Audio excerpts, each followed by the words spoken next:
আসসালামু আলাইকুম। মাশাআল্লাহ, এই দেখো, এই একটা আরেকটা ছিল। এই যে এখানে একটা ছিল। টোটাল 4টা ফুল ফুটেছে একসাথে। মাশাআল্লাহ, এই প্রথম এই গাছটা 4টা ফুল ফুটে।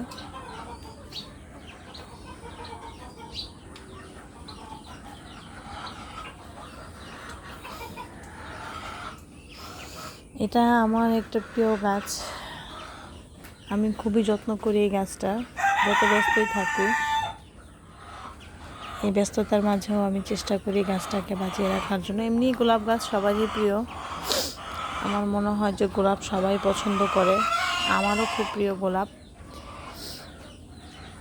তো মাশাআল্লাহ, এই যে আমার গোলাপ গাছ, এটা ছিল এতটুকু। এই গাছটা ছিল মূলত এতটুকু। মাথাটা শুকিয়ে গেছে, নরম হয়ে গেছে, দেখা যায়। এই যে ভেঙে গেল মাথা। এটা সব ছিল, এটা ভেঙে গেল, শুকিয়ে গেছে। হ্যাঁ, এটা ছিল, এই যে এতটুক ছিল। এখান থেকে মাশাআল্লাহ, এই যে যত্নে এত বড় হয়েছে। আমার যত্নে রত্নে মিলেছে।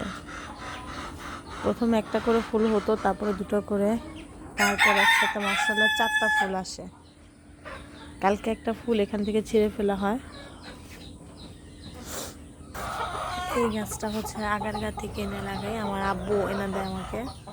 আব্বুকে বলি যে একটা গাছ লাগবে, এখান থেকে আব্বু এনে দেয়। মাশাআল্লাহ, গাছটা হচ্ছে মাত্র, মানে এতদিন খুব জীর্ণ শীর্ণ ছিল, এখন একটু পাতা আসছে এটার ভিতর।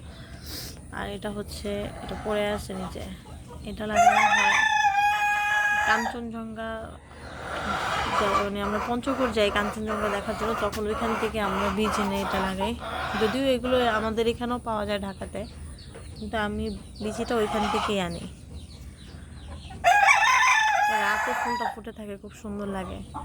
আর এই যে এটা আগারগা থেকে এনেছিলাম, ডাল ভেঙে এনে লাগানোর পর মাশাআল্লাহ এটা একেবারে অনেক বড় হয়েছে। এটা খুব ছোট ছিল ওইটার মতো। আগে যে একটা ভিডিও এই যে দেখালাম একটু আগে, এই যে এটার মতো ছোট ছিল, কিন্তু মাশাআল্লাহ এটা এখন এভাবে বড়